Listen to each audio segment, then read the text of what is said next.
Who are you?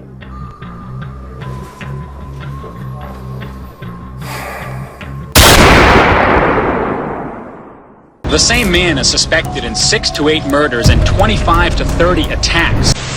The so-called Night Stalker. The Night Stalker. He strikes in the night. Are flooding the sheriff's department with reported sightings, but so far, no solid leads. Of the so-called Night Stalker. Who's become known as the Night Stalker. A killer who apparently struck again during the weekend. Just a guy. Just a guy.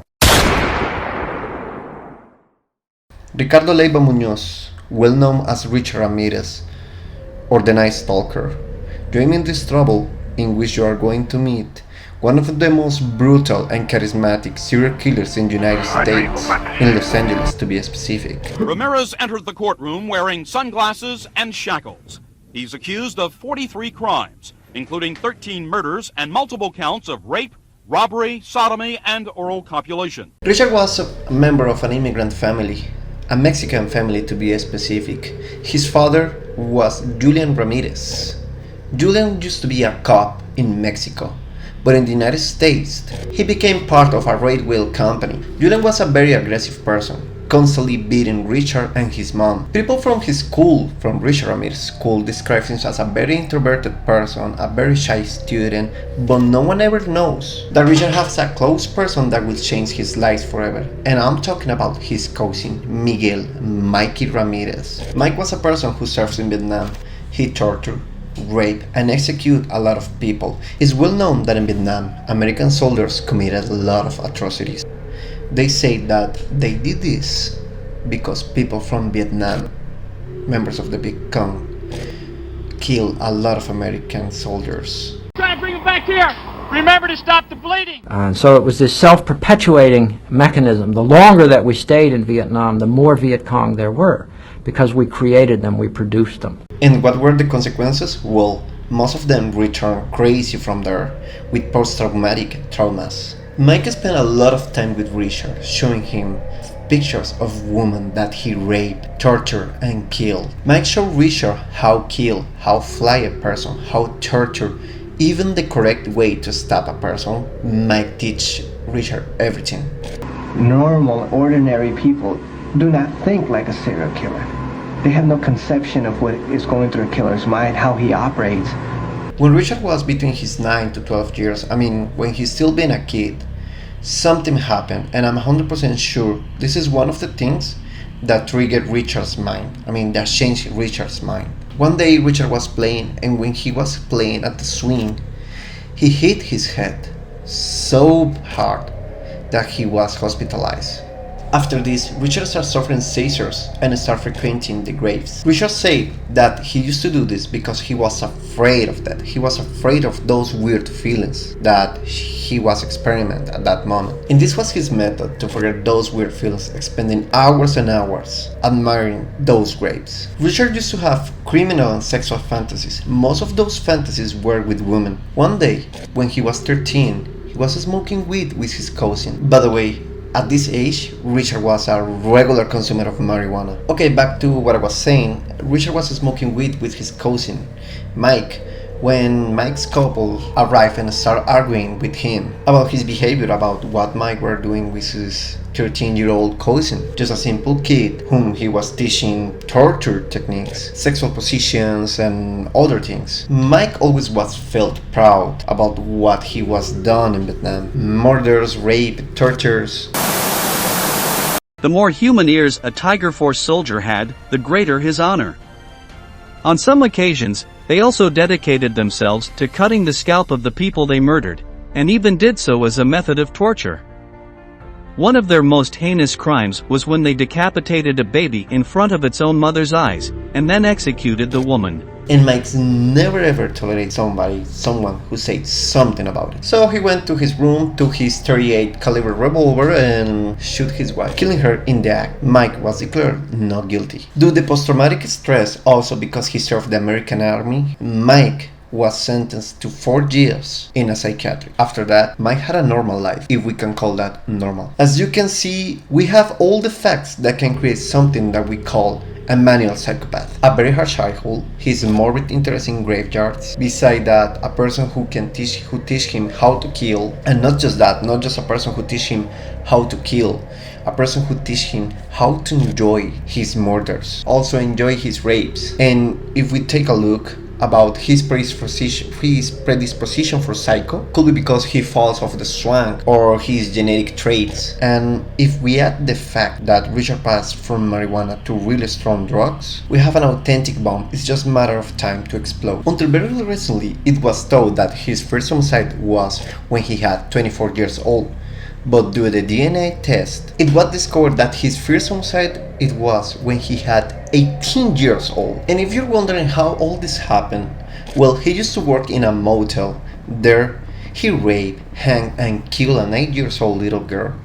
Her name, May Leon. May lived in San Francisco. In April 10 of 1984, May and her 8-year-old brother, they lost $1. They decided to start playing looking for this one. When they were looking for this $1, they decided to separate and look in different places alone. When May's brother returned, he started looking for his sister. He couldn't find her, so he decided to start looking for her in the basement. And what he saw was the most horrible and terrifying image that anyone can see. He saw his sister partially naked, with her blouse around her neck, hanging in a basement pipe. She was stabbed several times, beaten, and raped. Her murder was described as a ritualistic murder. Richard was 18, she was just 9. After this horrible crime, Richard found interest in Satanism. Displayed a satanic symbol and proclaimed, "Hail Satan." Hail Satan! He used to steal, and he went to prison several times. After this, he started enjoying this, so he started raping kids just for fun. A couple of hours, he said. I don't think so. In my opinion, I think Richard is one of those killers. No, personally, I think Richard is the killer that most describes evil, and I'm gonna tell you why. If you're wondering, you're asking why, well, because he was not showing empathy. He was just having fun. He was just looking for his own satisfaction. The small crimes that he was committing, excluding the little girl murder, those crimes were small compared to the crimes he was about to commit. Due to his sexual desire, his bloodlust, everything, the Nigth Stalker was about to be born. And one night, in his 24th, Richard Ramirez started killing. The Nigth Stalker were burned. On June 28 in 1984, Jack Vincote visited his mother's apartment in Glassell Park, Los Angeles. And what he found? Well, he found his mother, a 79-year-old Janie Vincote. She got stabbed more than 30 times. Janie's Vinco's throat had been slashed in such a horrible way that her body was almost decapitated. As you already know, the killer was Richard. And let's stop here for a moment and let's talk about the 24-year-old Richard. Who was he? He was a guy, a 6-foot guy, a guy who intimidates 6 feet of pure evil. He's one of those criminals who has had many female followers. They are the women in black, admirers of Richard Ramirez. Why were you in the courtroom today? I just wanted to see what he looked like. I think he's cute. This woman, who gave her name only as Paige, calls herself a Satanist. She says Ramirez has written letters to her and that she's talked with him in jail. Everyone makes him look so bad, you know, but I know that he's a nice person because I've met him and I know. He's convicted of 13 murders. I know. But he's really a nice guy. It's very out of the usual. It's very out of the norm to be able to do that for a certain amount of time and length, a period of time, and get away with it. Especially the outrageousness of it, the kind of murders that he did. When I went to go visit him, I asked him, you know, I said, "How many other girls visit you? I want to know." And he kind of laughed and said, "There's 2, but I already know them, and I've known them for a while, and they're just like acquaintances, and, you know, kind of, you know, make me think that and believe like I was like the only one that he liked that was visiting him." Their attraction may be difficult to explain, but from Los Angeles to San Francisco, they stalk Ramirez whenever he appears in a courtroom. How do you respond to people who are going to think you're crazy for this? I'll just say that they just don't understand. In San Francisco, Chuck Coppola. But in that moment, he didn't take care of himself. He had rotten teeth. He didn't take care of himself. He consumed all kind of drugs, strong drugs, heavy drugs. Also, he was into Satanism, one of his greatest affections, together with heavy metal, hard rock, but his favorite band was AC/DC. His favorite song, The Night Prowler. And why this song? Well, he said he used to use this song during his assaults. Months after his second murder, he will start his killing streak, becoming the most wanted serial killer in the United States. And in Los Angeles, they were living a true horror story. And attacked the couple while they slept. Neighbors are terrified. Guy just sleep with my hand on right by my bed and a sawed-off shotgun, which I always have. I see. Why is that? Because if anybody comes in my house, they're not leaving. The killer who attacks randomly is described as white, 25 to 30 years old, with a predominant feature of badly stained teeth. So 5,000 flyers have been distributed to Los Angeles dentists asking for help with identification. The people in the city were so terrifying because of his continuous murders. Those murders happened in a short period of time. And why was so difficult for the police to track him? Well, because he didn't have any murder pattern. He always used different murder techniques, no matter if it was women, men, children. Sometimes he robbed, sometimes not. Sometimes were sexual assault, sometimes not. An unpredictable behavior to make you understand the behavior of Richard Ramirez and the magnitude of this case. Most of his crimes were committed during the night time. And why? Well, he said because he can use the night as a tool, as a weapon, to intimidate and scare the people. He enjoyed this, and that's a fact that he really loved it. In March 27 of 85, Richard broke into the house of Vincent and Maxine Cesara and shot him in his face while he slept. Alright, ladies and gentlemen, this is the house Richard Ramirez broke into, shot a man in the head, I believe, about 3 times, and raped a woman. Right here, this house. That's just crazy. The terrified Maxine tried to run away, but she couldn't. The angry Richard grabbed her from her hair. He started asking her where is the money and the value objects. She escaped, but mad Richard shot her and let her bleeding out. Richard went to the kitchen, grabbed a knife, and started torturing and disfiguring her. She's still alive when Richard gouged out her eyes. Another terrible crime was when Richard entered to a mother's house. Richard took her 11-year-old son and tied him up. Richard raped his mother in front of him, and he also told her. Richard said that if just for one moment she looked at her kid, he will gouge out her eyes. Also, he will gouge out her son's eyes. She says she will not going to do that. And she swore God she will not going to do that. Richard made her swear for Satan. I said I won't scream. I swear upon God. And he said swear upon Satan. Richard raped her for 2 hours. Finally, he tied both and left the place. In another occasion, Richard broke into a house. There were a couple living there. The first victim was their husband. The husband was watching TV in the living room. Well, Richard shot him. Then Richard started looking for the girl, for the wife.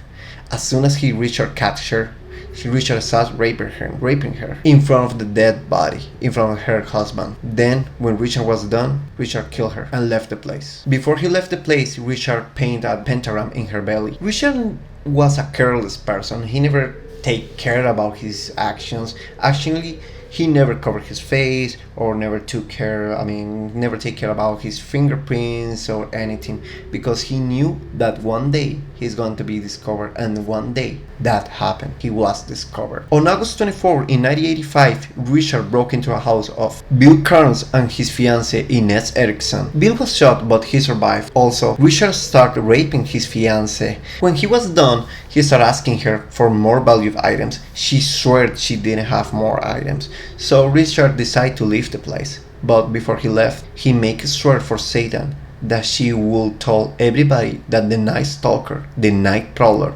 was there. What a big mistake. And he has this horrible big grin, and he's missing all these teeth. He just stared at me like a killer clown. Inez gave a really detailed description of Richard to the police. Also, she always was mentioning about his bad breathing.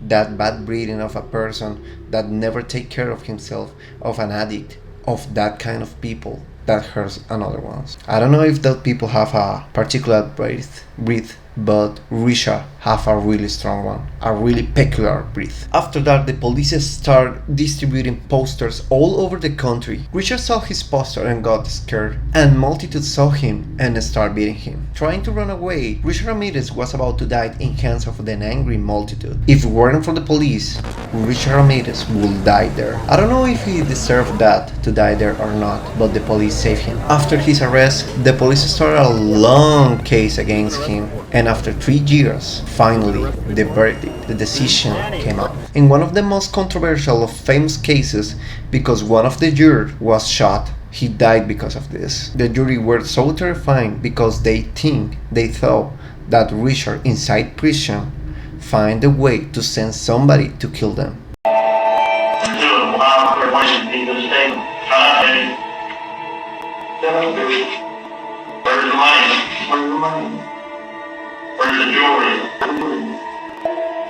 After this, a lot of the members of the jury were changed, most of them need psychologists. And how was Richard inside the trial? Well, he was arrogant, sarcastic, haughty. I mean, there is a lot of words that can describe him. Richard fixed his tooth, started taking care of himself, and started getting a lot of visits, a lot of letters inside of prison.